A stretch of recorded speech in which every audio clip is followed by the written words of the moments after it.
के किनारे एक पेड़ के नीचे बैठकर बांसुरी बजा रहा था और उसकी 5 काली बकरियां घास चबाते हुए इधर उधर घूम रही थी। लेकिन अचानक हे लाइटो, सारे बकरियों को खुले छोड़ के यहाँ तू बांसुरी बजा रहा है। इधर तेरे बकरियों ने मेरे सारे पौधे खा लिए। इतना कहकर पंचा उसको बहुत पीटने लगे। पंचा चाचा, मुझे क्यों मार रहे हो? मुझे मत मारिए पंचा चाचा, मुझसे थोड़ी गलती हो गई, बकरियों से ध्यान हट गया था चाचा। ये घटना नया नहीं था। लालटू को लगभग हर दिन किसी न किसी से मार खानी पड़ती थी। अगर किसी के खेत में उसकी बकरियां घुस जाए तो बस मार शुरू। फिर लालटू रोते हुए घर लौटता था। दादी माँ, दादी माँ, अरे क्या हुआ रे? आज फिर से कोई पीटा क्या? अरे अरे, ऐसे बिन माँ बाप बच्चे के ऊपर किसी को भी दया नहीं आता। हम गरीब हैं, इसीलिए कोई मुझे प्यार नहीं करता। गाँव वाले सिर्फ मुझे मारता है। आ बेटा, आ मेरे पास बैठ, मैं थोड़ी मालिश कर देती हूँ। फिर लालटू आंगन के किनारे एक खम्भे से बकरियों को बांध के दादी के पास आके उनकी गोद में सर रखकर कहता है, दादी, बाकियों के जैसा अगर हमारे पास भी जमीन होता, निश्चिंत होके बकरियों को घास खिला सकता था मैं। अरे अगर क्या, हमारे पास था। वो बहुत साल पहले की बात है, तब तेरे दादाजी जीवित थे। सुबह होते ही तेरे दादाजी और पिताजी गाय को लेकर खेत में जाते थे और पूरा दिन गायों से खेत में हल चलाते थे। हर हट हट, हर हट हट हट। इधर तुम्हारी माँ और मैं पूरा दिन घर के सारे कामों में व्यस्त रहते थे। फिर अचानक एक दिन तेरे दादाजी का देहांत हो गया। फिर तू हमारे परिवार में आया। सब कुछ ठीक चल रहा था, लेकिन तेरे पिताजी को ऐसी जानलेवा बीमारी हुई। इलाज में जमीन, तालाब, गाय सब कुछ चला गया। फिर भी तुम्हारे पिता को बचाया नहीं जा सका। तुम्हारी माँ ये दुख सहन नहीं कर पाई और तुम्हें मुझे सौंप के वो भी चल बसा। अब दादी और पोते दोनों को ही हर दिन आंखों में आंसू लिए दिन गुजरना पड़ता है। बेटा लालटू, मैं घर घर में दूध बेच के आती हूँ और तू बकरियों को घास खिलाने के लिए निकल पड़ बेटा। लालटू की दादी अब घर घर जाकर दूध बेचती है और लालटू बकरियां चढ़ाने चला जाता है। उस दिन वो बकरियों को छोड़कर एक बगीचे के पास बैठकर सो गया था और ठीक उसी वक्त उसकी 2 बकरियां देवू के बगीचे में घुस के सारे फूलों के पौधे खा गए। तभी देवू की पत्नी ये घटना देखकर, अरे हाय हाय हाय, इन बकरियों ने मेरे बगीचे की सारे पौधे खा लिए। इन बकरियों के साथ लालटू को भी पीटना चाहिए। आज इसे ही काट के खाएंगे हम, तब लालटू को सबक मिलेगा। ये सब कुछ सुनते ही लालटू जल्दी ही दौड़ते हुए वहाँ आए।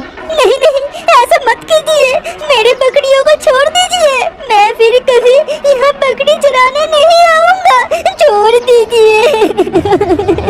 लेकिन देवू उसका बात नहीं मानता। वो दोनों बकरियों को लेकर घर के पीछे की तरफ चला गया। इसके बाद दोनों बकरियां एक बार जोरों से चिल्लाई। फिर सब शांत हो गया। लालटू को उसी वक्त एहसास हो गया उसकी बकरियों के साथ क्या हुआ। वो बाकी 3 बकरियों को लेकर रोते हुए वहाँ से घर लौट आया। बहुत दिन बीत जाने पर भी लालटू वो 2 बकरियों के बारे में भूल नहीं पाया। एक दिन लालटू जब उदास होकर एक खेत के किनारे बैठा था और बकरियां इधर उधर घूम रही थी, तब निताई और जगाई पास वाली जमीन पर काम कर रहे थे। ये तो बहुत परेशान कर रहा है, कानों के सामने बह बह करते ही जा रहा है। ये कहते हुए निताई ने एक पत्थर उठाया और बकरी पर जोर से मारा और बकरी भी दर्द से होगी। निकल चाचा, तुमने उसे क्यों मारा? वो तो एक बेचारा जीव है। ऐसे बकबक करके दिमाग मत खा, अभी बकरियों को लेके चला जा, नहीं तो तुझे भी अच्छा सबक सिखाऊंगा। सुन, गांव के उस उत्तर दिशा की ओर रेलवे लाइन के किनारे बहुत सारे ताजे घास है। बकरियों को खिलाने के लिए तू उधर चला जा। लालटू बिना कुछ बोले अपनी बकरियों को लेकर वहाँ से चला गया और रेल पटरी के पास पहुंचकर अपनी बकरियों को छोड़ दिया।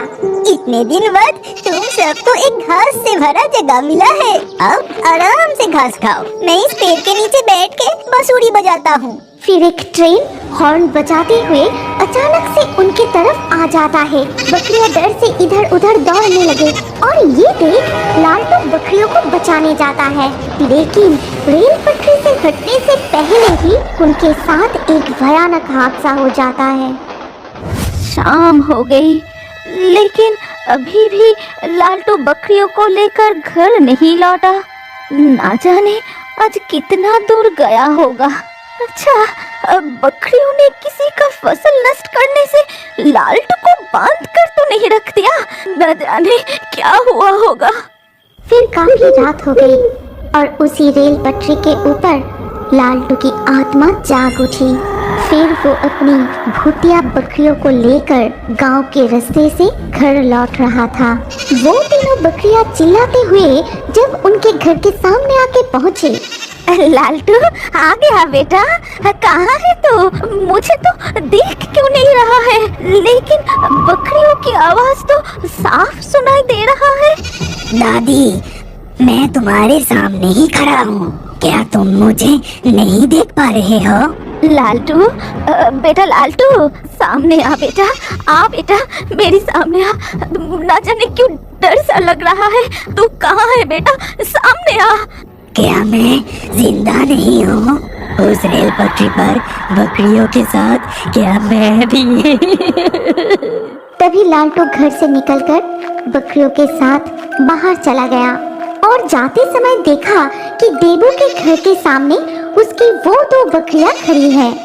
तभी लालटू को याद आया कि कुछ फूलों की पौधा खा लेने से वो दो बकरियों को क्या सजा दिया गया था। तभी लालटू देबू की घर की तरफ देखा और देखता है कि देबू और उसकी पत्नी घर के आंगन में बैठे खाना खा रहे हैं।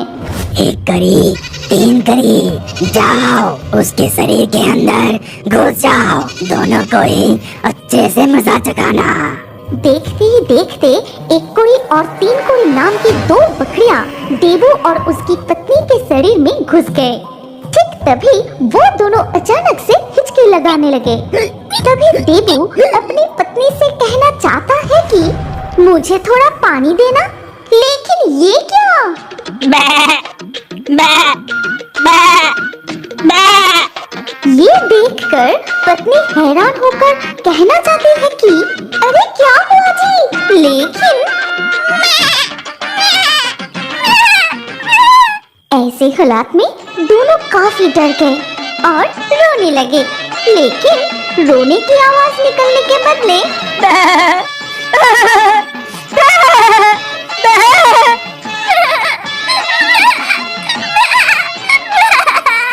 अगली सुबह जब नीताई और जगाई खेत में काम कर रहे थे, तभी अचानक से कोई जगाई को पीछे से जोर एक लात मारा। निताई, तू बेवजह मुझे इतना जोर से क्यों लात मारा रे? लो, मैं तुझे कब लात मारा रे? तभी ना जाने कौन आके निताई को भी जोर से एक लात मारता है और निताई जमीन पर गिर जाता है। जगाई, ये काम तूने अच्छा नहीं किया, तूने इस तरह से मुझे लात मारा। इसके बाद वो दोनों आपस में लड़ने लगते हैं और ये देख लालटू जोर जोर से हंसने लगा और उसके साथ 5 बकरियां भी जोरों से हंसने लगे। इस तरह की बकरियों की आवाज और लालटू की हंसी पहचान के वो दोनों लड़ना बंद कर दिया। ये हंसी लालटू की है ना? उत्तर की उस रेल पटरी की तरफ से आ रहा है। हाँ, तुमसे ही कहा जगाई, लगता है ये लालटू का ही काम है। चल, छोकरे को आज अच्छा सबक सिखाऊंगा।